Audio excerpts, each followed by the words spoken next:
Today we were packing up again and heading north, leaving behind the wonderful Masai Mara. We were warned that the trip would be long and bumpy. They weren't wrong.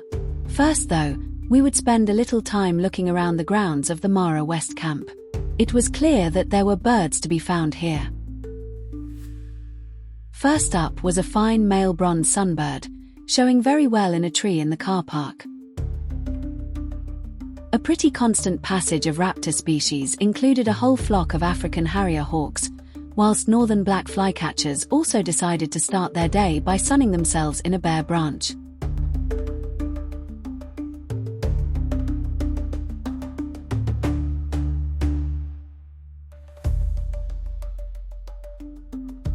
The lodge had plain zebra grazing the lawns and had supplied salt licks for them.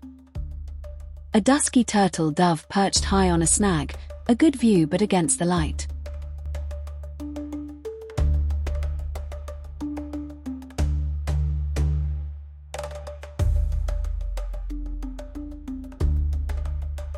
Overhead, the raptor passage included steppe eagles. Whilst back in the bushes, an African grey flycatcher showed very well. Black-backed puffback was less obliging, skulking away into the foliage after a brief view. Our first northern grey-headed sparrows were here, in the bushes around the car park and in the grounds near the lodge buildings.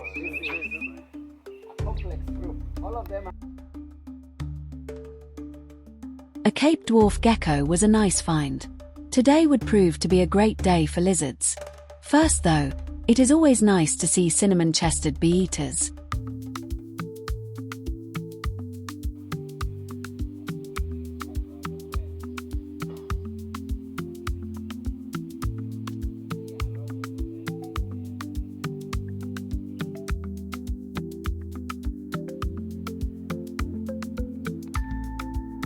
White-browed robin chats hung out in the trees. A showy red-fronted tinkerbird was a delight to watch. This little bird seemed to be expending a lot of energy to make the feeblest of chips. We guessed that it must be worth it to the bird.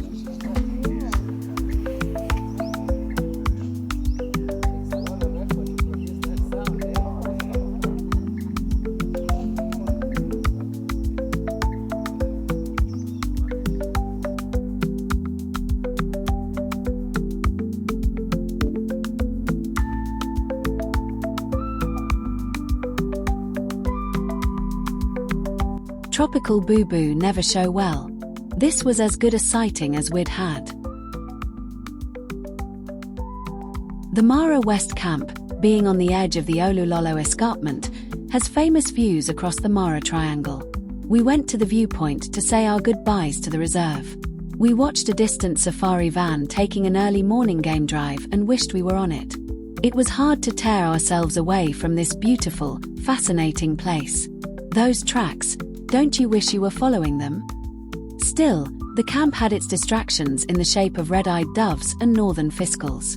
The latter were a pair. The female was the upper bird, distinguished by the chestnut flank patch that seems to be a feature of nearly all the fiscals. Out on the escarpment itself, greater blue-eared starlings and more African grey flycatchers were obvious.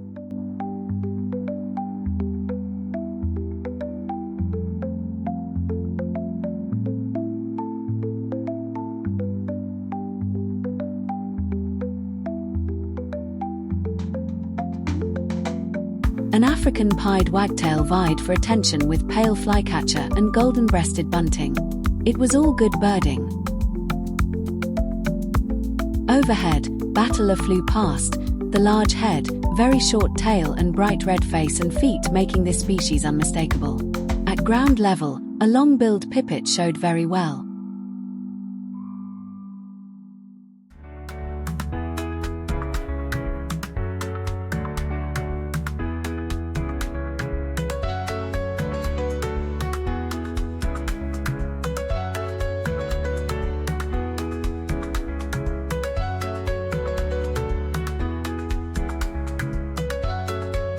The raptor parade overhead continued with more steppe eagles, a prized Wahlberg's eagle and, not a raptor this one but a woolly-necked stork, the only one we were to see on the tour.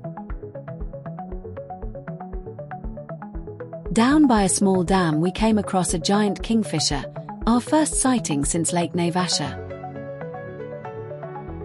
Common impala were grazing on the top of the escarpment.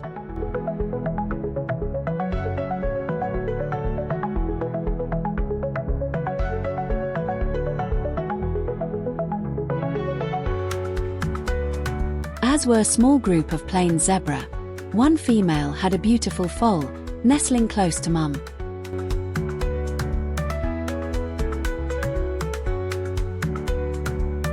One of the largest herds, or should that be tower, of Maasai giraffes that we had seen so far was on the escarpment. They were of course accompanied by the usual coterie of oxpeckers, this time mainly red-billed oxpeckers.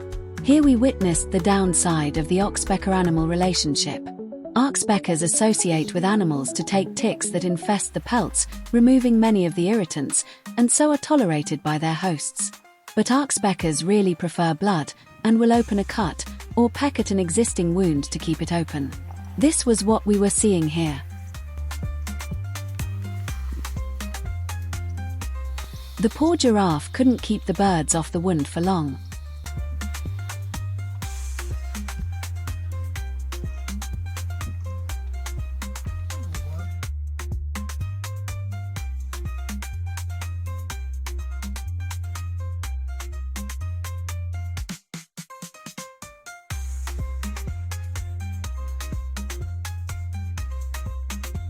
So with a final flurry of yellow-billed oxpeckers, village weavers, and white-headed barbets we set off north, through the Mara North Conservancies, towards Kisumu on Lake Victoria. It wasn't such a long distance as the crow flies, but it was going to prove a long trip in time spent. The roads were little more than mud tracks, extremely bumpy, and impossible to take at any speed. We would be well shaken up before we reached our destination. Turning a corner we came to a sudden halt. A very beautiful lizard was crossing the road. Thankfully we had avoided it and were able to stop to admire. This was a flap-necked chameleon. This arboreal chameleon is widespread in sub-Saharan Africa, but no less welcome for that. They get their name from a flap of skin behind the head that they can raise, usually when feeling threatened or as a way to communicate with other chameleons. It was fascinating to watch the way that this beautiful little lizard was walking across the road. This rocking back and forth movement is thought to mimic leaves and branches moving in the wind, a camouflaging strategy for a small predator that usually lives in trees. It is rather less useful when trying to cross a road.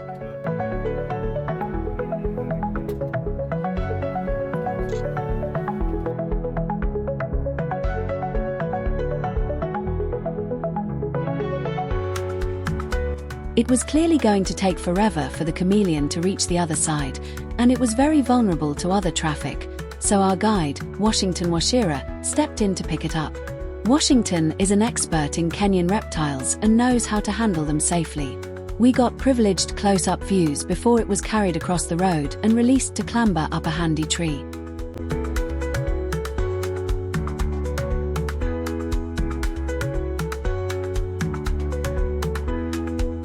There he goes, back in his proper habitat and none the worse for meeting us. This was one of the absolute highlights of the day, and of our tour of Kenya.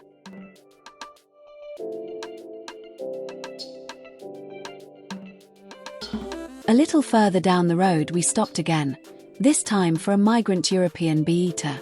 Not a tick of course, but new for the trip and a very beautiful bird besides.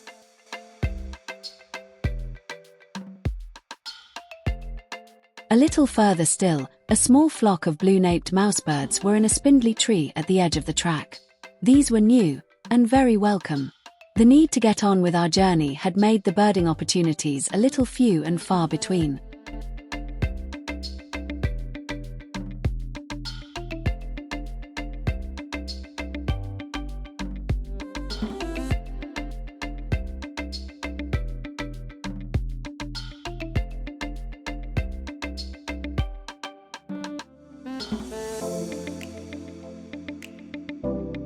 At last we emerged onto metalled roads.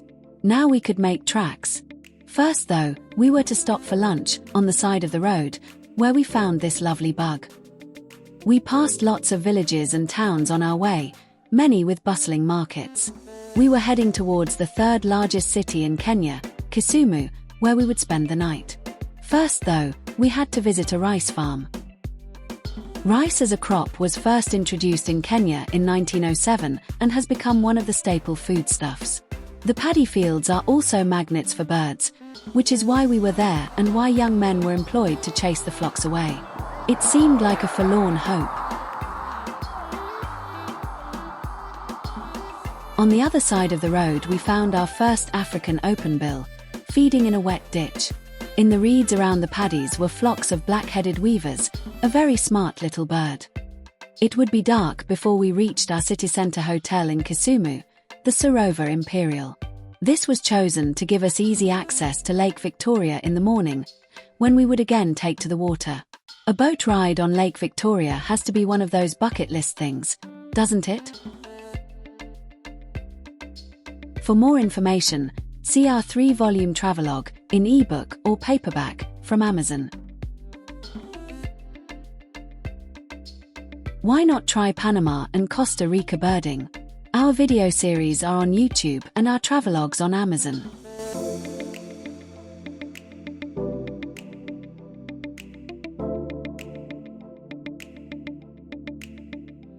If you have enjoyed this video, please like and subscribe to our channel. Don't miss the other videos in our Kenyan birding safari series.